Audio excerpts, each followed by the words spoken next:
Hello hi guys, welcome back to my channel बिगिन में नीरज। और मैं आपको बताना चाहती हूँ किसके बारे में, रेसिफल के बारे में कि रेसिफल कैसे कराना है, क्यों कराना है और कौन कौन करा सकता है, कौन कौन नहीं करा सकता है रेसिफल। ठीक है। सेकंड राउंड की काउंसलिंग कब तक होगी और कैसे करानी है, हमें फ़ीस देनी है या नहीं देनी है।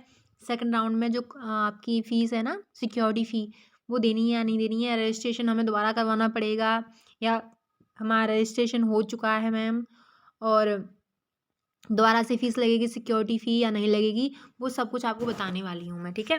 तो रेसिपल सबसे पहले समझेंगे हम, रेसिपल होता क्या है।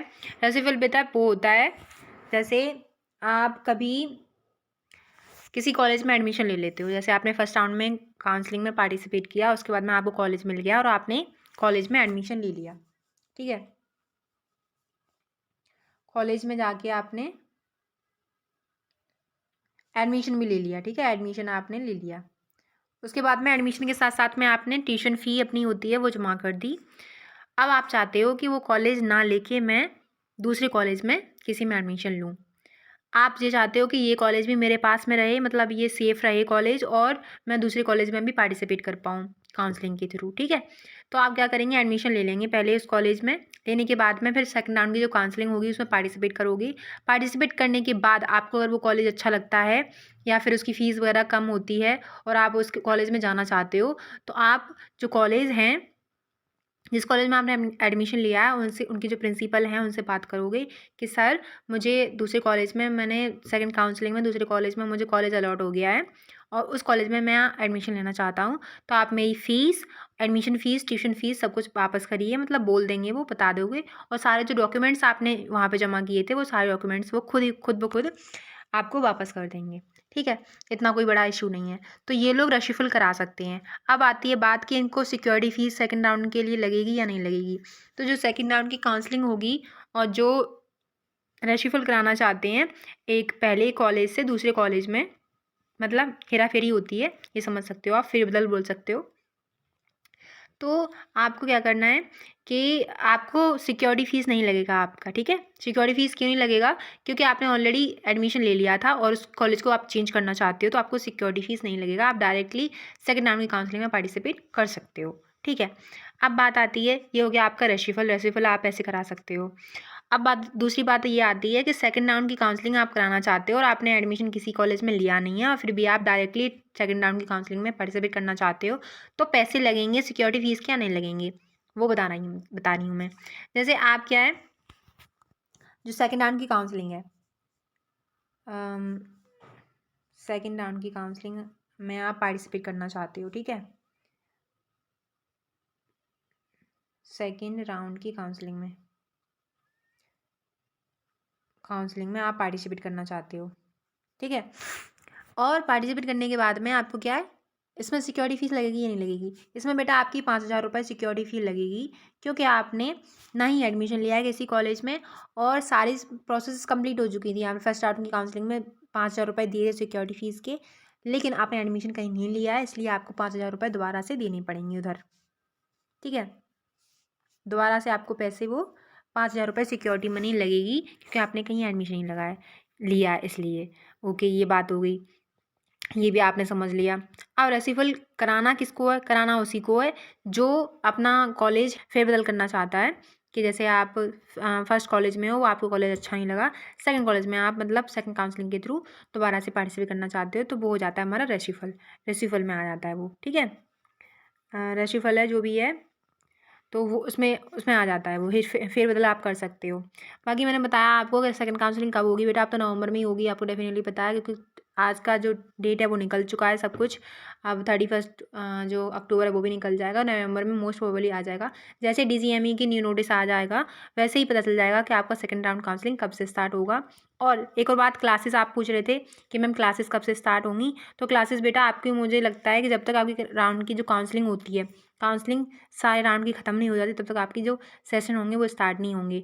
और मोस्ट प्रोबेबली आपकी जो सेशन है, मुझे लगता है वो 1 जनवरी से या फिर 2 जनवरी से, जो INC ने नोटिस भेजा है उसके अकॉर्डिंग ही आपके सेशन स्टार्ट हो जाएंगे। ठीक है। डिले तो हो चुका है वैसे भी, आपको पता है हर चीज़ का, तो वो आपकी जो सेशन है वो भी जनवरी के बाद ही स्टार्ट होंगे। ठीक है। मैं आपको एक बार ना नोटिस दिखा दे रही हूँ DGME का, जो उन्होंने बताया था कि रेसिफल कौन कौन करा सकता है।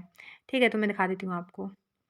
देखिए, ये पॉइंट क्लियर लिखा हुआ है। 13वां पॉइंट आप देखेंगे, प्रथम चक्री काउंसलिंग से आवंटन प्राप्त अभ्यर्थी द्वारा प्रवेश न लेने पर, आपने क्या प्रवेश नहीं लिया है किसी भी कॉलेज में, आपको आवंटन मतलब अलॉट हो गया है कॉलेज और आपने प्रवेश कहीं नहीं लिया है, न लेने पर उसके द्वारा जमा की गई राशि जो सिक्योरिटी धनराशि है, फीस है, सिक्योरिटी 5,000 रुपये जब्त कर ली जाएगी। ठीक है, ऐसे अभ्यर्थियों द्वितीय चक्री काउंसलिंग में प्रतिभाग करने हेतु पुनः सिक्योरिटी धनराशि जमा कर प्रतिभाग कर सकते हैं।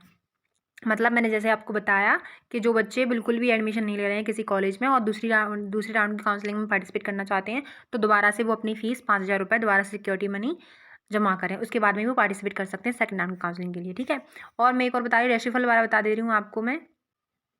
देखिए 7 नंबर का हम देख लेते हैं। बोल रहे हैं कि प्रथम चक्री काउंसलिंग से आवंटित सीट पर कोई भी अभ्यर्थी, मतलब कोई भी बोल रहे हैं वो, ठीक है, कोई भी अभ्यर्थी द्वितीय चक्र की काउंसलिंग द्वारा रिसफल कर सकता है। मतलब जैसे आप प्रथम चक्र की काउंसलिंग आपने करा ली है और उसमें आपको एक कॉलेज की जो सीट है वो अलॉट हो चुकी है। ठीक है, अलॉट होने के बाद में आप चाहते हो कि मैं इस कॉलेज में ना एडमिशन लेके दूसरे कॉलेज में एडमिशन लेना चाहता हूँ, तो आप दूसरे कॉलेज में एडमिशन लेंगे। तो कैसे लेंगे कि वहाँ पे आप एडमिशन करा लेंगे अपना, एडमिशन लेने के बाद में आप सेकंड राउंड की काउंसलिंग में पार्टिसिपेट करेंगे। उसमें आपको पैसे देने की कोई ज़रूरत नहीं है, 5,000 रुपये, क्योंकि आपने ऑलरेडी एक कॉलेज में एडमिशन लेने के बाद में आप रीसफल करा रहे हो। ठीक है, तो रीसफल कराने में आप क्या करेंगे, जैसे ही आपको द्वितीय चक्र की जो काउंसलिंग होगी से रिसफल होने के उपरांत मतलब जैसे ही आपको रिसफल कंप्लीट हो जाएगा आपका, कि आपको कॉलेज मिल जाएगा कोई डेफिनेटली, तभी आप उसके बाद में आपको जो सीट होगी फर्स्ट राउंड की काउंसलिंग की वो खाली रह जाएगी और वो जो सीट है वो दूसरे बच्चे को दे दी जाएगी। ठीक है, इसलिए अतः द्वितीय चक्र की काउंसलिंग से आवंटित सीट पर प्रवेश लेना अनिवार्य होगा। लेकिन अगर आपको रिसफल के बाद में द्वितीय चक्र की काउंसलिंग में आपने जो पार्टिसिपेट किया था उसमें कॉलेज आपको मिल गया है, तो उसमें जो सीट मिली है आपको, उसके बाद में आपको इसमें प्रवेश लेना अनिवार्य हो जाएगा। अदरवाइज आप किसी भी मतलब और काउंसलिंग में शायद पार्टिसिपेट नहीं कर पाओगे, ऐसा कुछ बोल रहे हैं ये। फिर 8वें नंबर पे बोल रहे हैं वो कि रिसफल ना होने की दशा में, अगर रिसफल नहीं होता, आपको कॉलेज नहीं अलॉट होता है दूसरे किसी कॉलेज में, तो वो जो प्रथम चक्र की काउंसलिंग से प्रवेश ली गई सीट यथार्थ बनी रहेगी। मतलब जैसी आपकी प्रथम चक्र में जो आपको सीट अलॉट हुई थी वो आपकी सीट वैसी की वैसी रहेगी। ठीक है, आगे एक और चीज़ देख लेते हैं। देखो कुछ चीज़ें हैं, जैसे आपकी जो सिक्योरिटी मनी है कब वापस होगी, 9वें नंबर पर दे रहे हैं वो कि सिक्योरिटी मनी जब वापस होगी, जब आपकी काउंसलिंग की जो सारी प्रक्रिया होंगी वो कंप्लीट हो जाएंगी, उसके बाद में आपकी सिक्योरिटी धनराशि वापस की जाएगी। ठीक है, कुछ पॉइंट्स और हैं मैं दिखा दे रही हूँ आपको। अब देखिए 13 नंबर बोल रहे हैं कि इन्होंने प्रथम चक्र काउंसलिंग से अपना रजिस्ट्रेशन करा लिया है, उन्हें पुनः अपना रजिस्ट्रेशन कराने की आवश्यकता नहीं है। अगर देखो आपने पहले जो राउंड की काउंसलिंग हुई थी उसमें रजिस्ट्रेशन करा लिया है, तो आपको दूसरे राउंड की काउंसलिंग में रजिस्ट्रेशन कराने की आवश्यकता नहीं होगी।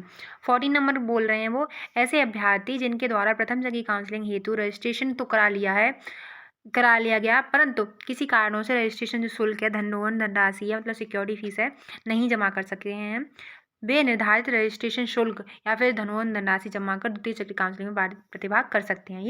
ये चीज़ होगी आपकी। जैसे किसी भी बच्चे ने रजिस्ट्रेशन तो करा लिया लेकिन उसकी जो धनराशि है, मतलब जो सिक्योरिटी फ़ी है वो जमा नहीं हो पाई, तो वो दोबारा से क्या करेंगे, अपना रजिस्ट्रेशन तो उनका हो चुका है, तो आप सिक्योरिटी फीस पे जाएंगे और अपना सिक्योरिटी मनी जमा कर सकेंगे दूसरे चक्र की काउंसलिंग में। ठीक है, फिर 50 नंबर बोल रहे हैं वो, ऐसे अभ्यर्थी जो प्रथम चक्र की काउंसलिंग में रजिस्ट्रेशन नहीं करा सके, मतलब आपने फर्स्ट राउंड की काउंसलिंग में रजिस्ट्रेशन नहीं हुआ है उनका, ठीक है, वे अभ्यर्थी पंजीकृत शुल्क, रजिस्ट्रेशन फीस और सिक्योरिटी मनी जमा कर द्वितीय चक्री काउंसलिंग हेतु अपना पंजीकरण करा सकते हैं। ठीक है, आराम से कर सकते हैं।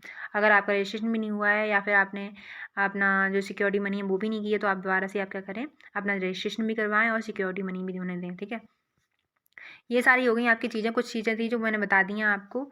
और कुछ एक 16वां और देख दो पॉइंट, प्रथम चक्री काउंसलिंग के माध्यम से प्रवेशित हेतु ऐसे अभ्यर्थी जिन्हें द्वितीय चक्री काउंसलिंग के माध्यम में पुनरावंटन हुआ है, उनको पूर्व के कॉलेज में प्रवेश से संबंधित समस्त प्रमाण व शिक्षण शुल्क की रसीद के साथ नवीन कॉलेज में प्रस्तुत किया जाएगा, अनिवार्य होगा। प्रस्तुत कर प्रवेश प्रक्रिया पूर्ण की जानी अनिवार्य होगी। जैसे अगर आप प्रथम चक्र की काउंसलिंग में कोई कॉलेज आपको अलॉट हो गया था, अभी आप दूसरी कॉलेज में दूसरी जो वो है आपने एडमिशन ले लिया था, फर्स्ट काउंसलिंग है उसमें पार्टिसिपेट करना चाहते हो और उसमें आपको कॉलेज मिल गया, तो आप फर्स्ट राउंड की जो कॉलेज थी उसमें आपने जो सारे डॉक्यूमेंट्स जमा किए थे वहाँ से सारे डॉक्यूमेंट्स ला के आपको सेकंड राउंड की काउंसलिंग में जो कॉलेज मिला है उसमें जमा करने होंगे वो सारे डॉक्यूमेंट्स। ठीक है, तो ये बोल रहे हैं 16 पॉइंट में।